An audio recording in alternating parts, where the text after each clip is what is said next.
Rama Rama Hare Hare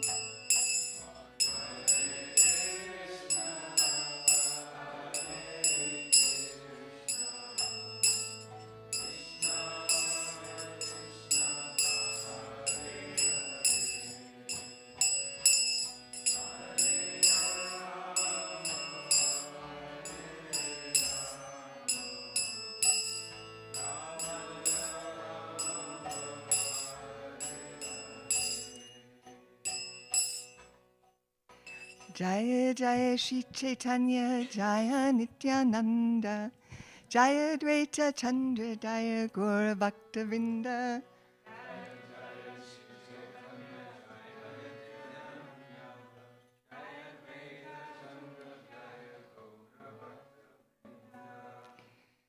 Jai Hare Krishna. Thank you all for coming. Chaitanya Charitamrita class kind of switched from yesterday to today. Hare Krishna. Thank you.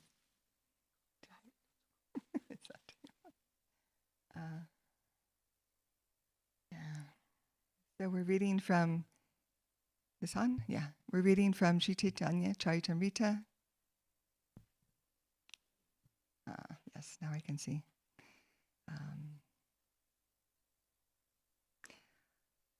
Madhya Lila, chapter 21, text 91.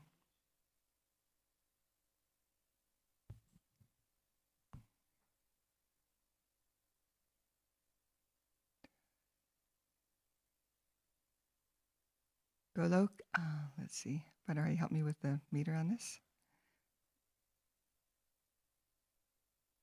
Gokula Matara Parvati Golokakya Goloka Kya Gokula Mathura Dorabati. I need help with this.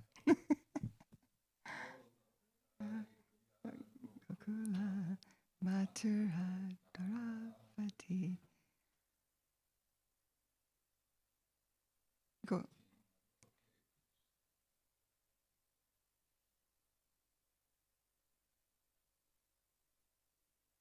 Etina loke krishnera sahaje nitya stiti.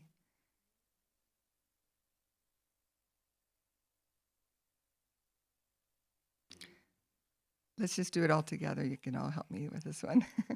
Golokakya Gokula Mathura Dwaravati Etina loke krishnera sahaje nityastiti. Golokatya Gokula Mathura Dwaravati Etina loke krishnera sahaje nityastiti. Anyone else want to chant?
Gokulakya Gokula Mathura Dwaravati.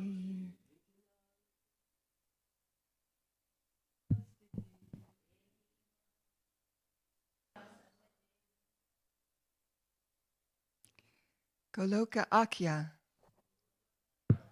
called Goloka, Gokula, Gokula, Mathura, Mathura, Dwaravati, Dwarka, Loke. All three of these places. Krishnera, of Lord Krishna. Sahaje, naturally. Nityastiti, eternal residence. Translation and purport by His Divine Grace Srila Prabhupada. The three lokas are Gokula, Goloka, Mathura, and Dwarka. Krishna lives eternally in these three places. Purport. Srila Bhaktisiddhanta Saraswati Thakur comments that in the Goloka planet there are three divisions, Gokula, Mathura, and Dwarka. In his incarnation as Gaur Sundar, Lord Sri Chaitanya Mahaprabhu, the Lord conducts his pastimes in three areas, Navadvip, Jagannath Puri and South India, and Vrajamandala, the area of Vrindavan Dham. Nama Om Vishnu Padaya Krishna Prishtaya Bhutale Srimate Bhaktivedanta Swami Niti Namane Namaste Saraswati Deve Gauravani Pacharane Nirvishesha Shunyavadi Pastyatya Deshatarane Panchatattva Makam Krishnam Bhakta Rupa Swarupakam Bhakta Avataram Bhaktakyam Namami Bhakta Shaktikam. What I especially appreciate about this verse and purport is the opportunity to meditate on and research a bit more about the holy dhams of the Lord. And so I'm just going to discuss that with you all today, sharing about these 6 dhams that are mentioned and the revelations of our acharyas and the spiritual benefits that one can derive from residing in, both in the present now and forever, eternally, in these dhams, which are all non-different from the Lord Himself.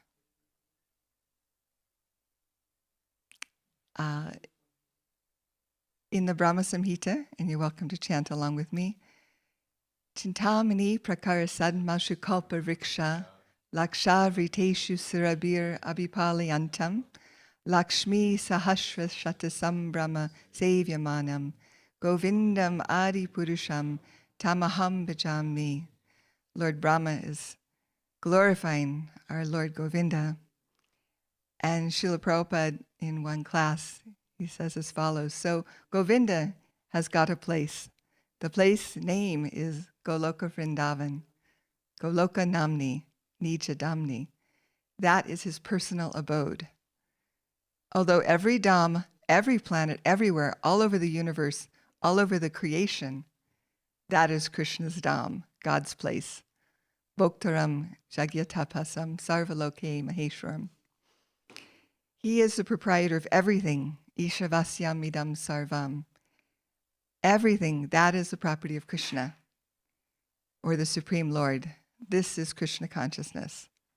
One has to learn this, that everything belongs to Krishna. Goloka is Krishna's eternal supreme world, and Gokula is his intimate cowherd home within the world of Goloka, which also manifests on this earth as the place of his earliest childhood pastimes. And Goloka it's the place of the cows, right? It's the pasturing land of Krishna's Sarabi cows. And Goloka is as powerful and is as opulent as the Lord Himself. So wherever Krishna goes, in all of the universes, both Goloka and Gokula dhams are manifest with Him. And this is described how Krishna's pastimes they never stop. They're continuously taking place all over, in every planet, in every universe within the material world, and of course, in His original abode as well. And Srila Bhaktisiddhanta Saraswati explains this, and I've never heard it so meticulously explained, that how Krishna's pastimes are manifest in every universe. Would you like to hear? Okay. So Bhaktisiddhanta Saraswati describes that these pastimes appear in the universes one after another, just as the sun moves across the sky and measures the time. So Krishna's appearance may be manifest in this universe at one moment, and immediately, say after his birth pastime, then again in the next universe, the Lord's appearing in the prison house of Kamsa with Devaki and Vasudeva. And then as soon as he kills Putana in one universe, again, it's happening in another universe, and then another universe. So all of these pastimes of Krishna are existing both in the original Goloka Vrindavan planet and in the material universes. And the 125 years calculated in our solar system that Krishna lived here on Earth is just a moment of his time.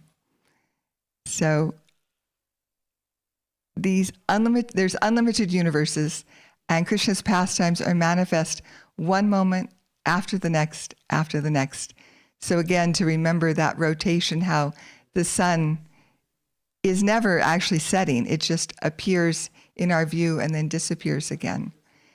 So this is how Krishna's pastimes seem to appear and disappear, but they're actually continuously existing in one universe or another. And so they're all present simultaneously throughout the innumerable universes. If you remember that example that's given, how many of you ever cook with mustard seeds? Oh, okay, almost everybody. So usually I just have a small jar, but sometimes you get a big bag. And if you're cooking in the kitchen, like many of you quantity cooks are, you get a big bag. But it's described that a giant bag of mustard seeds, that's how many universes there are, with innumerable planets within each universe. So practically you can't even count them. So these pastimes of the Lord are Nitya Lila, his eternal pastimes without end. And it's described that there's two types of devotees. The sadhaka, hopefully that's all of us, that we're preparing, endeavoring for this perfection. And the siddha devotees who are already perfect. And Lord Krishna says in the Bhagavad Gita, Tyaktva deham punarjanma, naiti mam eti sorjana, that after giving up this material body, such a devotee comes to me. So the perfect devotee takes birth on a planet where Krishna's pastimes are going on. This may be in this universe, or it may be in another universe. And in the Ujjvala Nilamani, commented on by Vishwanath Chakravarti Thakur, that when a devotee becomes perfect, he or she is transferred to a universe where Lord Krishna's pastimes are taking place. And Krishna's eternal associates go wherever Krishna manifests his pastimes. So this is the, how can you say, it's the transcendental gift, or the that Srila Prabhupada and our acharyas are offering to us, and the Lord himself is offering to us. So as soon as we start like delving into these dhammas of the Lord, it's like, well, these dhammas are there for the Lord's transcendental pleasure, and they're also there for the pleasure of his eternal associates, and they're the benediction for us who are aspiring to become an eternal associate of the Lord. So Krishna is complete in the spiritual sky, Vaikuntha. He's more complete in Mathura and Dwarka, and he is most complete in Vrindavan, where he manifests all of his opulences. So when Krishna appears in Mathura, of course, his first appearance there in the as a newborn child, a newborn baby, he appears in Mathura, but then he's immediately transferred to Gokula. But then when he returns to Mathura, he's there for, anyone know about how many years Krishna's in Mathura before he moves himself in the Yadu dynasty to Dwarka? I looked it up. I didn't know. I wasn't sure. Just under 18 years. Yeah. And then in Dwarka, how long is he there before winding up his pastimes on this earth? Anyone know? Yes. Yeah, under 100 years, so about 95, 96 years. Thank you. So, and then Lord Chaitanya, we get to also delve into the Mayapur Navadvip pastimes. So Lord Chaitanya lived in Navadvip for how many years? Yes, 24 years. And then I was like, okay, but then he moved, it's described 18 years in Jagannath Puri. I'm like, but what about in between? We know his manifest pastimes were 48 years. So, anyone know? Yes? Yes, Vrindavan and South India.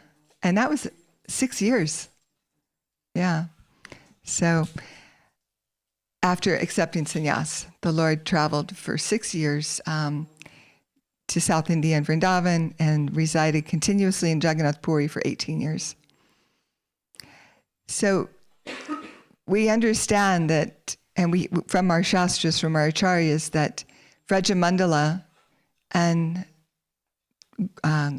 Gauramandala Bhumi are non-different. And Narottam Das Thakur says, Shri Gaura Mandala Bhumi Yeva Channe Chintamani Tara Hoy Vrajabhumi Vas. Vrajabhumi refers to the whole Mathura, Vrindavan area, and Gauda Mandala Bhumi includes Navadvip. And these two places are completely non-different. Therefore, anyone living in Navadvip Dham, knowing Krishna and Sri Chaitanya Mahaprabhu to be the same personality, lives in Vrajabhumi, Mathura, Vrindavan. And the Lord has made it very convenient for those of us on this planet to live in Mathura, Vrindavan, and Navadvip and be directly connected with the Supreme Personality of Godhead. And I know many of my friends here right now have the good fortune of also having their primary residence in Mayapur Navadvip Dham and or Vrindavan Dham. So my obeisances to those of you who are so fortunate. It's described that simply by living in these transcendental places, one can immediately feel the presence of the Lord. And that anyone who executes devotional service in these places, Prabhupada writes, certainly goes back home, back to Godhead after giving up this body. And don't become discouraged, because soon, Prabhupada says, for all of us that are serving the Lord, we have this opportunity. So, interestingly enough, in our acharyas, Bhaktivinoda Thakur, Bhaktisiddhanta Saraswati, and Srila Prabhupada, they all were very, very instrumental in reawakening these holy dhams, rediscovering the dhams and bringing countless people to these holy dhams in the current age. So first, when Lord Chaitanya came, a little more than 500 years ago, the places in Vrindavan of Lord Krishna's pastimes had been obscured, they'd been covered over. And it's described that Lord Chaitanya had two missions. He had requested his disciples, his devotees, specifically Rupa and Sanatana Goswami, to go to Vrindavan and uncover the lost places of Krishna's transcendental pastimes. And then Bhaktivinoda Thakur was very instrumental in uncovering Lord Chaitanya's manifest pastimes in Navadvip and Mayapur dhams. They had also been covered over. And it's described that many of Lord Chaitanya's teachings had been confused and misused. So Bhaktivinoda Thakur reestablished through his books and through his very powerful preaching the integrity of Chaitanya Vaishnavism, the intellectual, the moral, and spiritual teachings of Lord Chaitanya. And he extensively researched the land of Navadvip to find the holy places and to find the birth site of Lord Chaitanya. He also established the pastime places of many of the incarnations of Vishnu that had been enacted in Navadvip, which will bring us to our place here in Simhachalam soon enough. Specifically, I don't know if I should start at the beginning or jump ahead. Well, specifically, the pastime places of Sri Chaitanya Mahaprabhu, who is the incarnation or manifestation of Srimati Radharani and Lord Krishna combined. So, in Antardvip, the appearance place of Lord Chaitanya, and the lotus-like center of Navadvip Dham. And Lord Balaram, as Sri Nityananda Prabhu, his Ramatirtha at Rukmapura, where Balaram is said to have killed the demon Kolasura and bathed in the Ganga with members of the Yadu dynasty. And then Matsya Avatar at Vidyanagara in Rutadvip. And Varahadev in Koladvip, Sri Varaha Kshetra. And Lord Nrsimhadev, who knows where Lord Nrsimhadev, where the Lord's pastimes. Nrsimhapali, Devapali or Nrsimhapali, where Lord Nrsimhadev, come on, you Mayapur Vasis, I know you know, yes. Yes, where Lord Nrsimhadev washed his hands after killing Hiranyakashipu and rested. Yeah. And then the Devas followed the Lord Nrsimhadev there, and to establish residences to worship the Lord there. And Bhaktivinoda Thakur calls this place Sri Nrsimha Kshetra and prays to Lord Nrsimhadev to purify his heart so that he may safely worship Radha and Krishna in Navadvip Dham. And then also Lord Ramachandra, Modar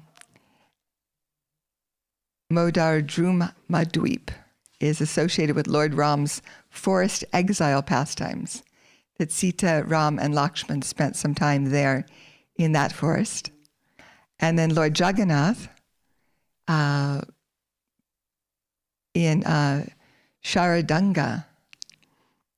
Within Navadvip, there's a place where Lord Jagannath resides eternally with the Sabaras.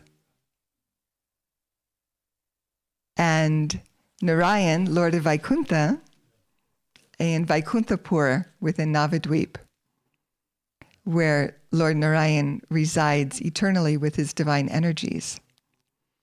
And then Krishna and Balaram of Vraj. Throughout Navadvip, Bhaktivinoda Thakur reveals their hidden manifestations of Krishna's Vraja pastimes at Champahatta, in Rutadvip, where Krishna and Balaram, the cowherd boys, herd the calves beside the Manasiganga, and Bandiravan, Radhakund, Govardhan, the Jamuna, and the 12 forests of Vraj are all mystically present there in Navadvip. So, not only did Bhaktivinoda Thakur document all of these transcendental leelas of the Lord's incarnations and Lord Chaitanya and his associates' activities in Navadvip. But he also saw the future, wherein a transcendental movement based on the teachings of Lord Chaitanya would come to be and would spread not only through India, but throughout the world. And we all know it, but it's nice to be reminded of it, where Vaishnavas from all over the world would join together in Navadvip Dham in chanting Jai Sachinandana. And that on the plain of the Ganges, a beautiful, magnificent temple would arise to proclaim the glories of Lord Chaitanya throughout at least this planet, probably the three worlds. So Bhaktivinoda Thakur's son, Bhaktisiddhanta Saraswati, in order to help assist his father carry out this vision of his father, he formed the Gaudiya Math and taught extensively the teachings of Lord Chaitanya throughout India. So, and established many, many temples. And he had his own residence in Mayapur. But also, perhaps the most important of all, is that he wrote and emphasized the distribution of Krishna conscious literature, not only throughout India, but to the English-speaking world. And of course, we know Bhaktivinoda Thakur started with his Lord Chaitanya, His Life and Precepts, the book that he had sent to several places in the West in the English language. And Bhaktisiddhanta Saraswati continued that work in a large, large way, and specifically in sharing that very important vision and desire of both his and his father's with our Srila Prabhupada. And it's actually amazing when you stop and reflect on how many years Srila Prabhupada worked alone in India. He had his plan of going to the West, and he had his ideas of how to do that, and his fervent prayer to both his spiritual master and to Lord Chaitanya, and of course to Rupa and Sanatana Goswami when he was living at the Radha Damodar temple, and how he his lifetime in preparation. It's hard to really understand for me. I'm sure some of you have more insights, but just everything that he went through personally in his life. He was only 25 years old when he was given that very direct and powerful order from Bhaktisiddhanta Saraswati that you're educated in English. Why don't you take this, preach Lord Chaitanya's mission in the English-speaking world? Imagine putting yourself in that position, a young man just finishing college, just starting out with business, young family, married with a young child, your first child, and then you're finally meeting somebody that you've wanted to meet, someone with this depth of commitment to teaching the Lord's the Shastras, and actually making a very big difference. And if we remember, Srila Prabhupada was actually reluctant to go when his friend asked him to come with him. He said, no, this sadhu is different. He's different than all the other ones that we've grown up with. And as soon as Prabhupada heard from him, met him and heard from him, he accepted him in his heart that this is his spiritual teacher. He saw the difference. And then he was given this very strong request or order. And from that point on, for the next, from the age of 25 until 69, everything that he did to prepare himself to get ready to fulfill that order, that request.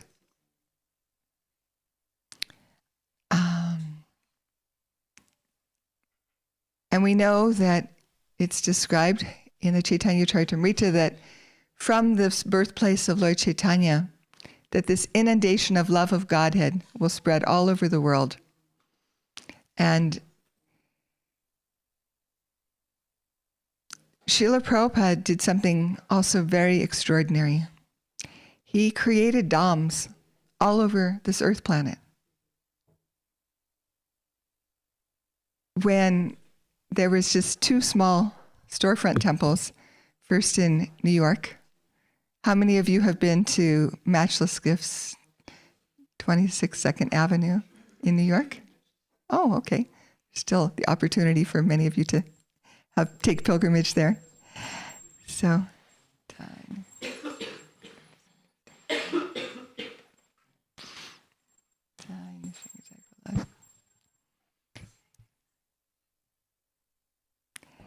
When in San Francisco, when the first small Jagannath deity was presented to Srila Prabhupada by our God Sister Malati Prabhu, Srila Prabhupada got up and offered his obeisances. And he told the devotees, just a handful of devotees there, the history of Lord Jagannath's appearance in this world. And from that time, how Lord Jagannath has been worshipped all over India, especially in Orissa, where the big, beautiful temple is there, and where every year there's a huge Rath Yatra festival. So this was new to that band of followers and disciples in San Francisco. No one had ever heard of Lord Jagannath or of Jagannath Puri or of the Rath Yatra. And Prabhupada also told them that Lord Chaitanya had spent the last 18 years of his life, manifest life here on earth, in Jagannath Puri, and how he personally danced in ecstasy before the deity of Lord Jagannath during the yearly Rath Yatra festival.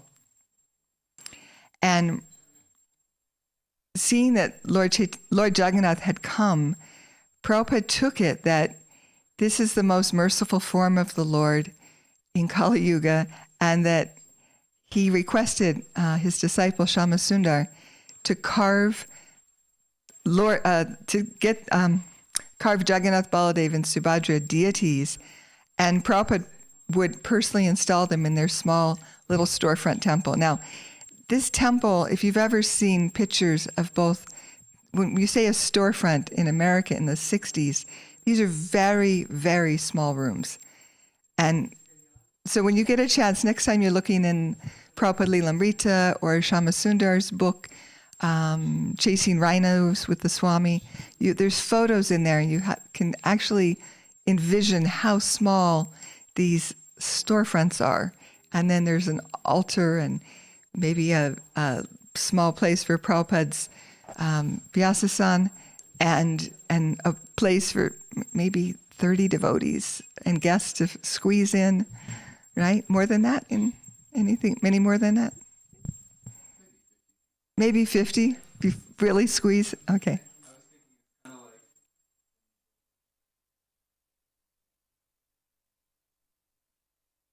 A little, yeah. And San Francisco, we don't still have that storefront, but it wasn't even as long, yeah. So, and then Prabhupada taught them the mantra, Jagannatha Swami, Nayana Patagami, Bhava Tume. And he said, this mantra means, Lord of the universe, O Lord of the universe, kindly be visible unto me. And Prabhupada said, it's very auspicious that Lord Jagannath has chosen to appear here. So following Srila Prabhupada's request, Shama Sundar bought 3 large blocks of hard wood. And Prabhupada personally made a sketch of the Jagannath, Balaram, and Subhadra deities and pointed out a number of details telling Shama Sundar how to carve them. And actually, Shama Sundar Prabhu went on to carve several sets of Jagannath deities, and the original ones that he first carved under Srila Prabhupada's personal direction are still there at the Berkeley Temple in California.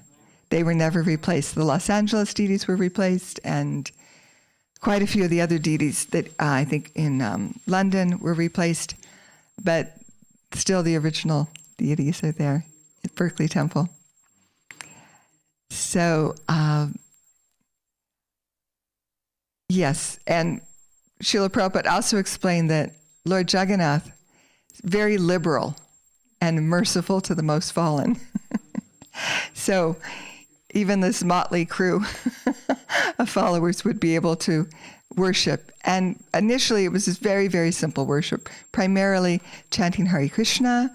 And if you see the original photo, there's not even any dressing on the deities. There's no clothes, no ornaments, no garlands, nothing. Originally they're just they're carved and then painted, and that was it. And then gradually they started bringing, devotees and guests started bringing flowers and offering, and then maybe small vases, and then eventually more and more was added. So, and then Srila Prabhupada himself named this. He said that the San Francisco temple could be renamed New Jagannath Puri. And that was, I believe that was the first temple that Prabhupada named. And then from there, I was going through a lot of letters. So I just want to give you a few examples. There's many more. But in 1970, Srila Prabhupada wrote to Gaura Sundar, who had established, he and Govinda Dasi had established the first temple in Hawaii. And Prabhupada wrote, "May Krishna bless you more and more and turn Hawaii Island, Dvipa," Dvipa means island, right? Hawaii is an island, "into Navadvip. So your center shall be called New Navadvip, and you shall celebrate Lord Chaitanya's appearance day most pompously." And then in 1973, in a letter to Jayapataka and Bhavananda, Srila Prabhupada wrote, "In Vrindavan, we have named the temple Krishna Balaram Temple. Similarly, I suggest that our Mayapur temple be known as Mayapur Chandra Temple or Mayapur Chandra Daya." Anyway, in 1974, to Balavanta Prabhu, Prabhupada wrote, "For naming your temple, our new Navadvip is already there, and Navadvip is the same as Mayapur. So your temple shall be named New Panihati." Panihati is the place where Gauranitai would assemble for Sankirtan performance and where Raghunath Das Goswami supplied a big feast of prasadam for all the devotees. And in 1975, Prabhupada wrote this letter to Jayatirtha and Manjuwali, husband and wife, who were managing Prabhupada's temple in Los Angeles. And there's some really, really beautiful instructions I want to share with everybody here about deity worship. So they had written to Prabhupada and sent beautiful photographs of Sri Sri Rukmini Dwarkadish of New Dwarka. So Prabhupada had named both the deities, Rukmini Dwarkadish, and the temple there, New Dwarka. And he often called it New Dwarka Dham. So, yeah.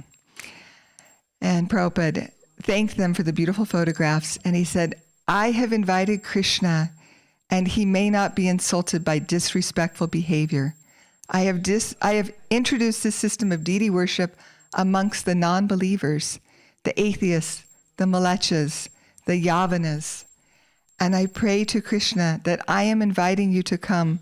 So please, because you are seated in their hearts, please give them the intelligence how to serve you so that you may not be inconvenienced. I have introduced this system to the malechas, the yavanas, and the lowest and the fallen, but still it is successful. I think that you are doing nicely. As soon as one thinks that he is greater than his spiritual master, that is the greatest offense. Krishna will give one everything, but to these offenders, everything is lost. You know how to dress and how to worship, and I am very much pleased. It is a question of heart, how to please Krishna. This is very important business, deity worship. The more the deity is decorated, the more your heart will be decorated with Krishna consciousness. This is the way for the neophyte devotee, how to absorb his mind in Krishna consciousness. Never think of the deity as made of stone or wood. Every worshipper must remember that Krishna is personally present. He is simply kindly presenting himself before us in a way so that we can handle him. That is his mercy. Otherwise, he is unapproachable. Atashi Krishnamadi nabhaved grayam indriyai sevan mukhe hi jivado swayam eva sparat yada. No one can understand the transcendental nature of the name, form, quality, and pastimes of Sri Krishna through his materially contaminated senses. Only when one becomes spiritually saturated by transcendental service to the Lord are the transcendental name, form, quality, and pastimes of the Lord revealed to him.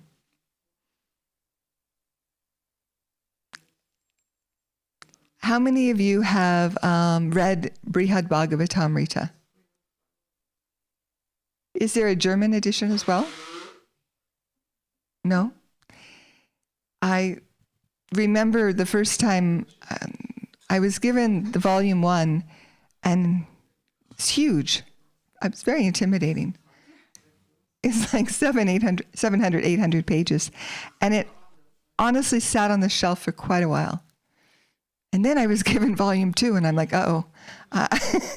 this is a message.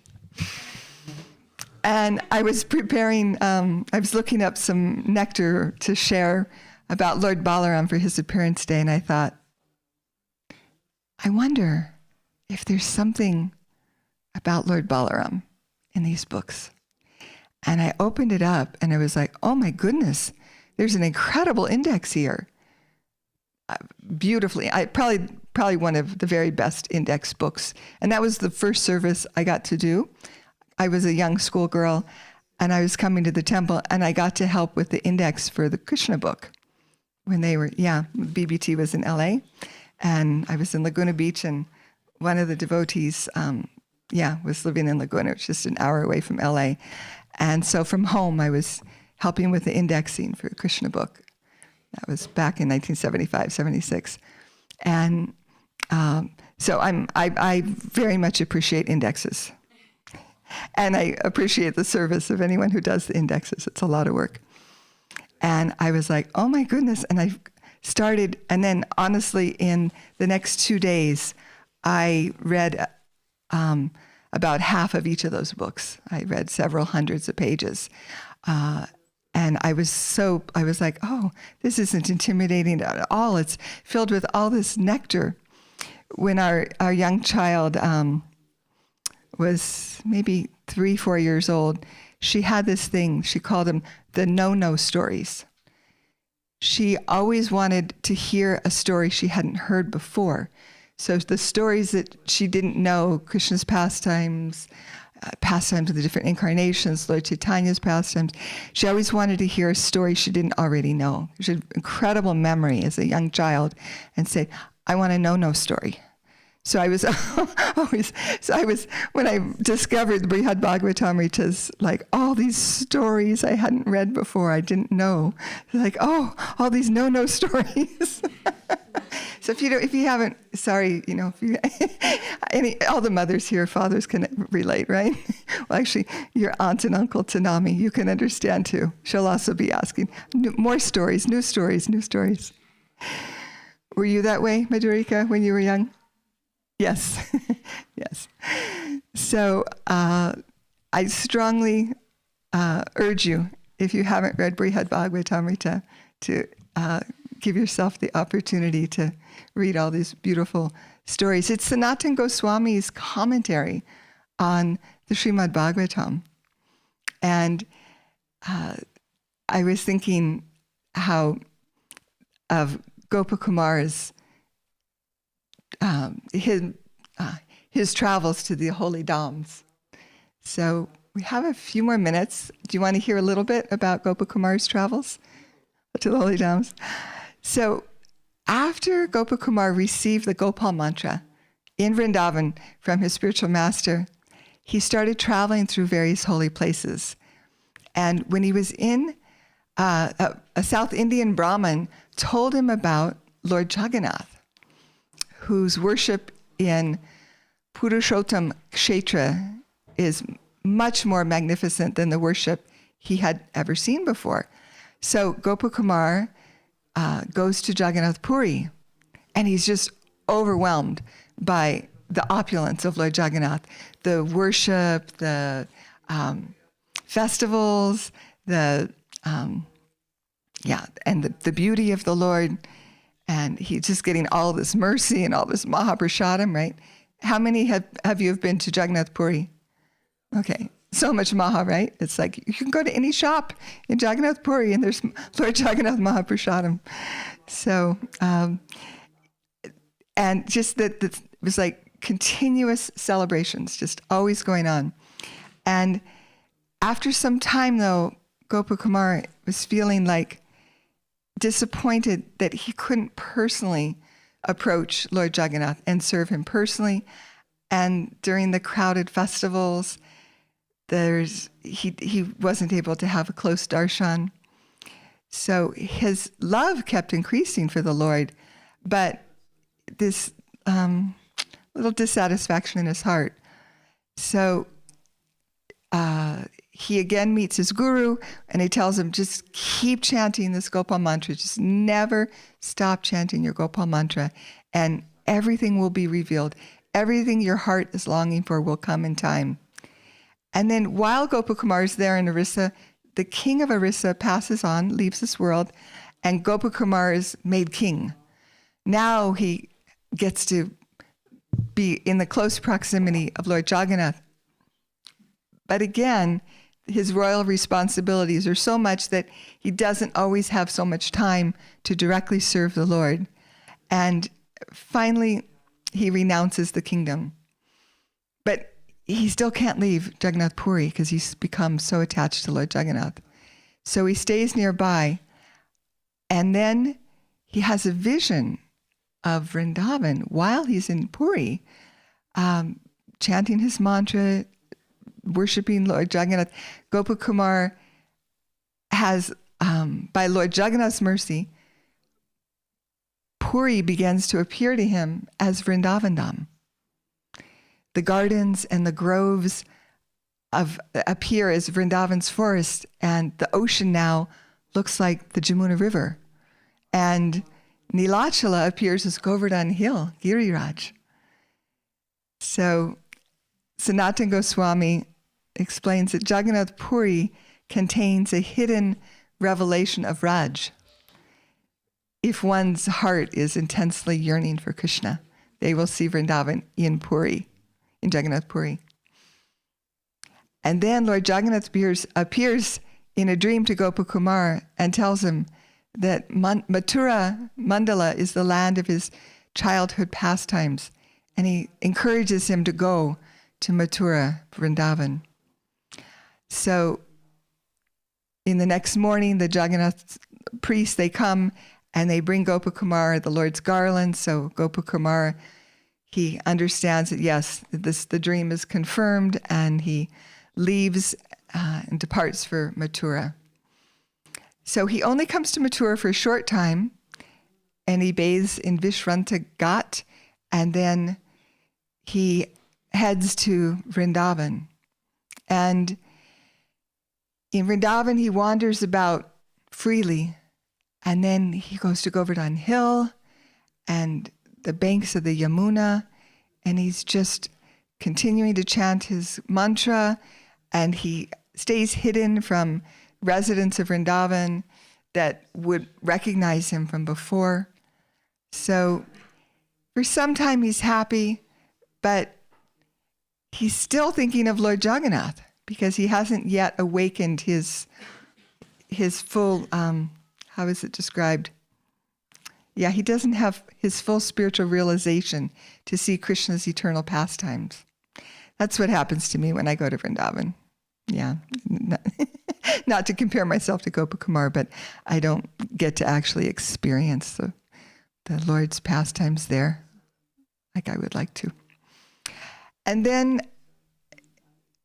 Gopakumar, then he travels to Swarga and Brahmaloka and Shivaloka, and then even to Vaikuntha and Ayodhya and Dwarka. And then he finally comes back to Vrindavan. And this time, he's ready. Both Narada and Uddhava have encouraged him to return to earthly Vrindavan and cultivate devotion in the mood of the residents of Raj.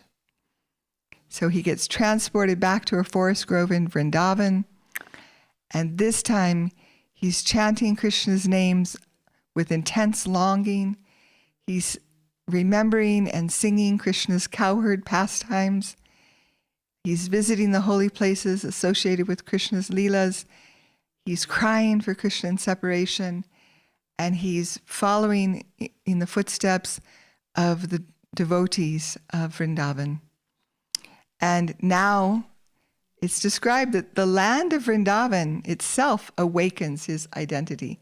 Because remember, these Dhams of the Lord are non-different from the Lord. So they have all of the potencies of Krishna. And through this Vraj Bhakti, he becomes prepared to enter Goloka Vrindavan in the Lord's eternal abode, where he meets Krishna as his beloved cowherd friend. And I wanted to share one last thing with you. I know I'm stretching it here. I said it goes till 9 o'clock, but in 1956, so this is like 80 years ago, 70 years ago, Srila Prabhupada wrote a letter to the then president of India. So his name was Dr. Rajendra Prasad, and he was a Vaishnava, the first president of the Republic of India. And he served the longest of any Indian president. He was 71 years old at the time that Prabhupada wrote him this letter, and he actually served as the president until he was 77 years old. He was born in Bihar in 1884, so he was 9 years older than Srila Prabhupada. And he was a lawyer, a scholar, and a journalist, and then he became a prominent leader of the Indian independence movement, and he was a close associate of Mahatma Gandhi. And he was elected India's first president when the country became a republic in 1950. So, and this is Srila Prabhupada's writing. I'm not going to read the whole letter. You can find it there in the database. But he actually opens it, kindly accept my humble obeisance. It is the custom of India from a time immemorial that a citizen of the state would approach the king to express his grievances for redemption, and the king would very kindly consider his case as duty-bound and give him necessary relief by the royal judgment. At the present moment, your excellency is seated in the position of the king by the will and grace of the Lord, and as a true Vaishnava, I must accept your excellency as the representative of the Supreme Lord Sri Krishna, as he has expressed himself in the pages of Bhagavad Gita.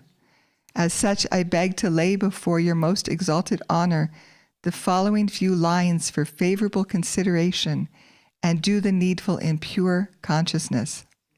Your Excellency is a representative of Sri Krishna by authority, and I hope Sri Krishna will direct you from within in the matter of my transcendental service to him. I beg to submit herewith that by the grace of Sri Krishna, through his mercy personified, my spiritual master, I have realized it most thoroughly that going back to Godhead is the highest privilege of mankind, and that is the supreme perfection of human life. This is what I was referring to when I said, referenced how Srila Prabhupada, his lifetime in preparation, how he was very busy. It wasn't like he got the order from Srila Bhaktisiddhanta Saraswati, and then so many years later he started his Back to Godhead magazine, and then so many years later he wrote the Srimad-Bhagavatam, translated and commented on the first canto of Srimad-Bhagavatam, and then got passage to New York on the Jaladuta. It was like, actually, if you go through and you see all of Srila Prabhupada's activities, he was always working towards this, always working towards asking help from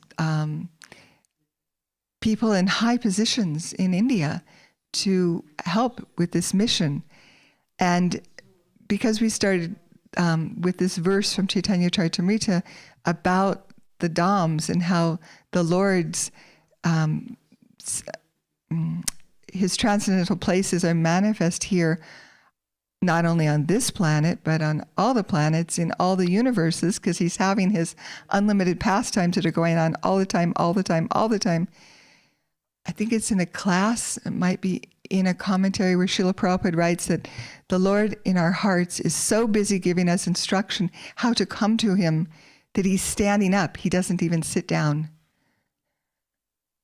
So Srila Prabhupada's emphasis on going back to Godhead, that he has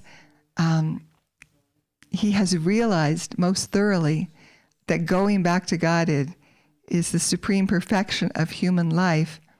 And then again, he says, the aim of life should be to make a sincere effort to go back to Godhead.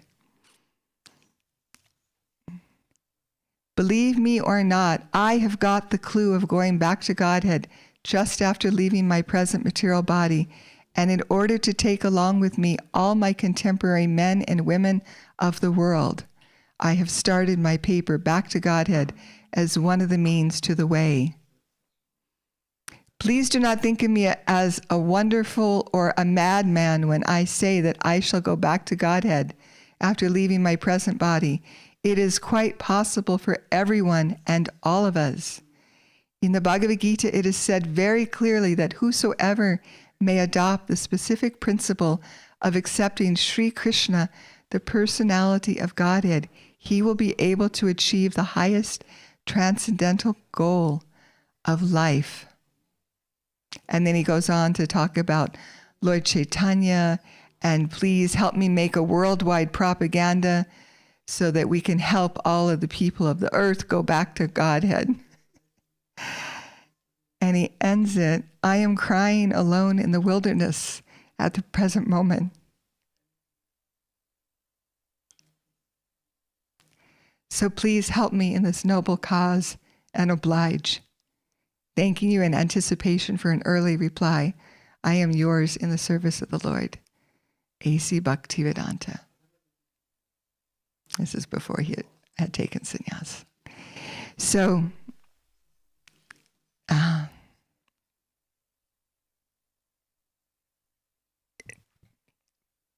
I don't know, I'd like to know, I hope to get to know today the history of your temple here and the wonderful appearance, how Srila Prabhupada arranged through his disciples that Lord Nrsingadev and Prahlad Maharaj would come here to what would appear to be a remote corner of the universe, the Bavarian forest in Germany, and how it was so wonderful to see yesterday so many different people coming. And I understand that it's been like this for the last few years, that on the weekends, so many people are coming, many from a far distance. I'm very grateful. It's been so many years we've heard about your deities here and heard about the wonderful puja that goes on here. And this is somehow or other the first time I've been allowed to come to your temple, and to get to participate in the Abhishek this morning was an unexpected privilege, and I'm very, very grateful. Thank you, Govinda Dev Prabhu and the other devotees. And Lord Nrsingadev has always had a very special place in my heart. And Srila Prabhupada asked us to pray to Lord Nrsingadev. First, he gave us the prayers after he had suffered his first heart attack in America, is when he gave the devotees the prayers for us to learn and to chant. And along with the prayer that to please let our master stay. Our master has not finished his work. Please allow him to stay. And I mean, this is what, 1969? And also, Srila Prabhupada asked us to say these prayers to Lord Nrsingadev to protect his ISKCON movement. So many times we may experience, I'm such a critic, so some frustration and discouragement and concern about the future of ISKCON movement in different places in the world. And the panacea for my own heart is to remember this request to Srila Prabhupada, is to pray to Lord Nrsingadev for to protect our own spiritual lives. And also, I have one dear God sister who shared with me many years ago how she was praying for all of Srila Prabhupada's children to protect them. And so I was thinking of that yesterday. I was praying for my children and my grandchildren in front of the Lord yesterday, and then I thought, oh, don't be so small-minded. Pray for all of Prabhupada's children. So that includes all of us, everyone to come. And yeah. So thank you all for your kind attention and for serving the Lord. I'll stop there, and I know Prasadam's at 9, so if anyone wants to stay and share anything of your own realizations or questions.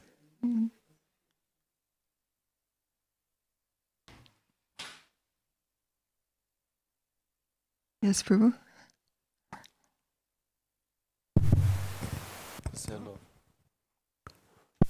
Hare Krishna. Hare Krishna. Yes. Alone in the desert, it says that it's written somewhere, history tends to repeat itself.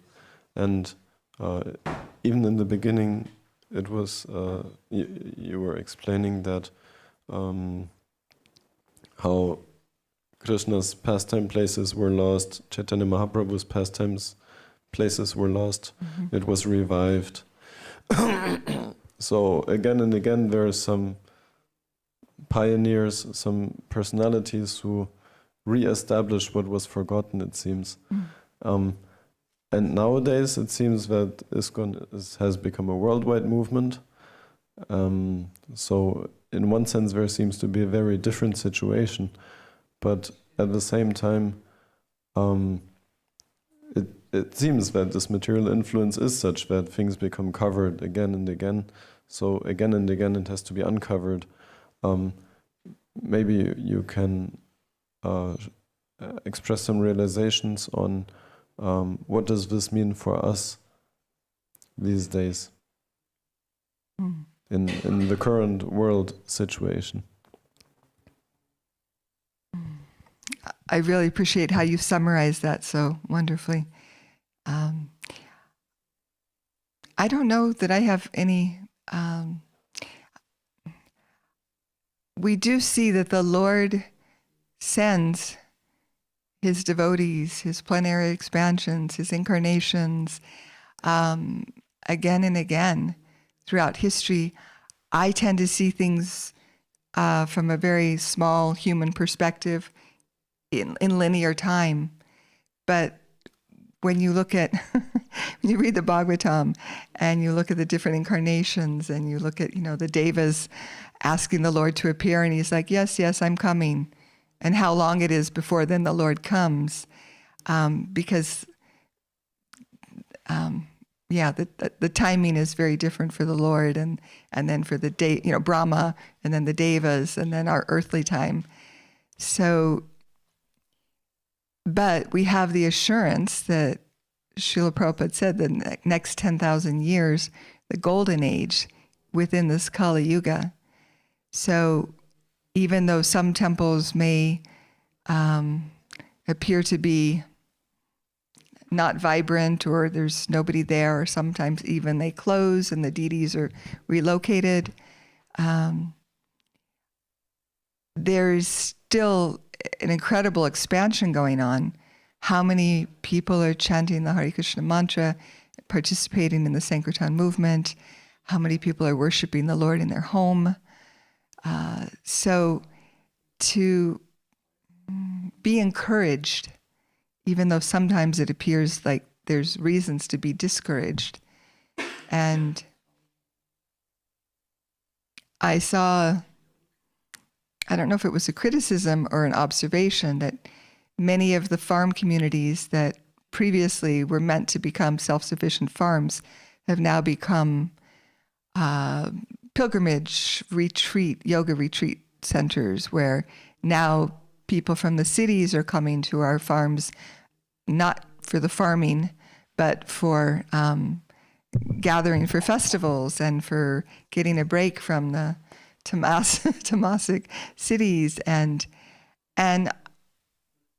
I was thinking yesterday when I saw all the people coming and the guest house so busy and all of that, I thought, well, maybe this started out as a farm community and you're still growing many flowers for the deities and so many tulsi plants, and you have some cows for the ahimsa dairy for the Lord and all of that. So it seems like you've figured out how to do both nicely and have a welcoming environment for guests, which solves the economic problem of not having enough money to keep the farms or the rural properties. I tend to be quite liberal, that it's like, it's working. All these people are coming, they're serving, they're enthusiastically chanting before the Lord, participating in the festivals for the Lord, giving some of their hard-earned Lakshmi to support the Lord's temple and the pujaris who are working full-time to take care of everything. So things may change over time. They may start out one way and transition. And I mean, we all go through our own seasons of life. And as for them, places becoming covered, like your first question, the transcendental pastimes of Lord Krishna himself, or the places of the pastimes, and of Lord Chaitanya Mahaprabhu. On one hand, it's like, but there were always Vaishnavas, servants of the Lord. How could those places disappear? It's hard to understand.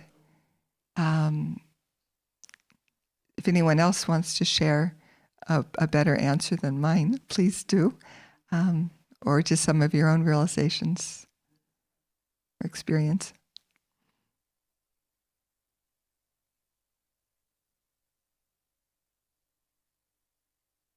And those of you living in I can even say in the 50 years I've been going to India, how different the dhams are from when I started going, how much has changed. And it's harder for me to see the dham now than it was even as a young devotee. I would expect to have a little bit more mercy, but sometimes I feel like I've gotten less, or that it's just harder for me to see in many places the transcendental nature of the dham. Please.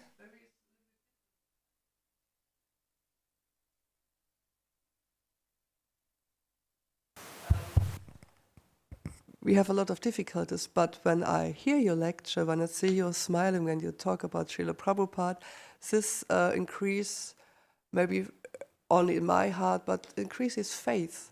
Yeah, so I see there's future, there's hope, there's everything. And when I thinking about this, so I think, no, there are not difficulties. This is only the way how we have to deal. You know, we have to go deeper, maybe in the scriptures, so to find a little bit more of this. What can us support to deal how it is? Yeah, not only with our own way of thinking, but it's really limited. Yeah, and when I see you're smiling and talking about Srila Prabhupada, thinking, oh, it creates my love. And this is, we have to deal with, we have to open our hearts and to deal with, maybe there is no love, but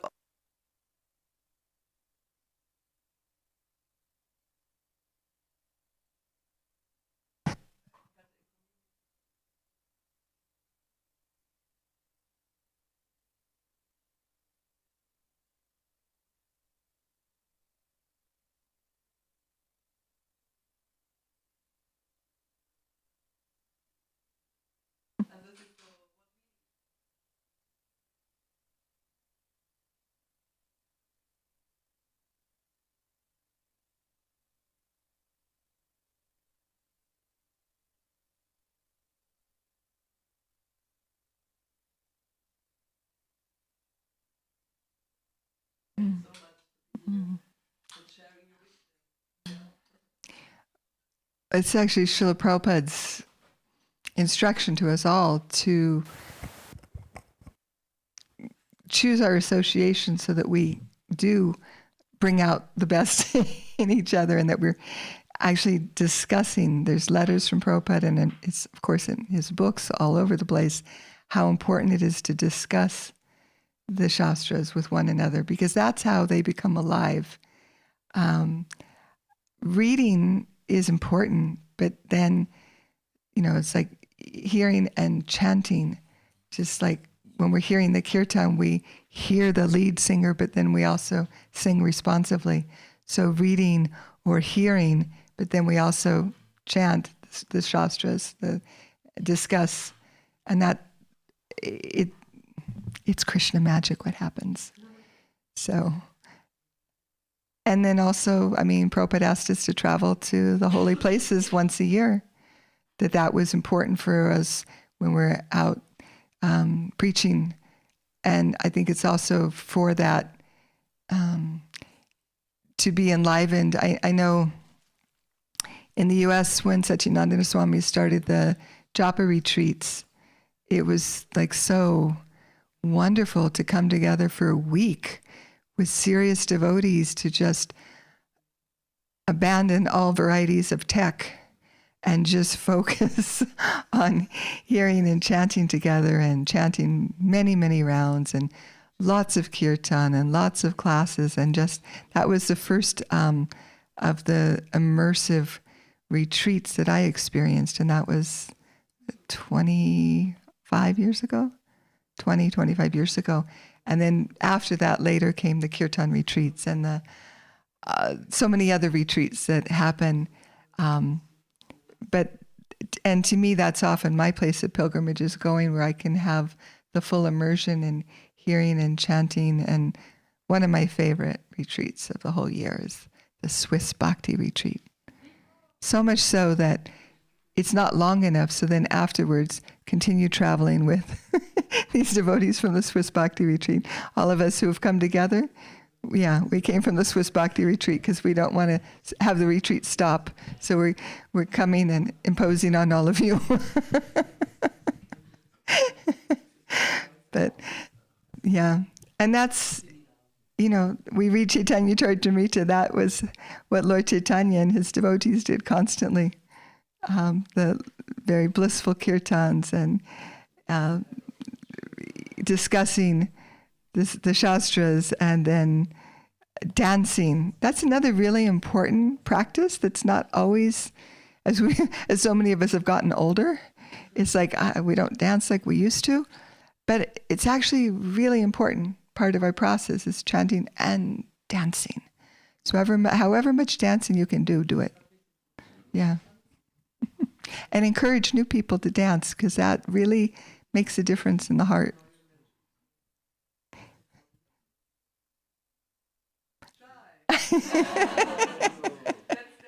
Dance to Prasadam, right? Thank you, everyone, very much. Appreciate it. Jai. Sri Chaitanya Charitamrita ki jai. Gantuat Srimad-Bhagavatam ki jai. Samaveda Bhaktivinoda ki jai. Jai Srila Prabhupada. Jai Nisringa Bhagavan ki jai.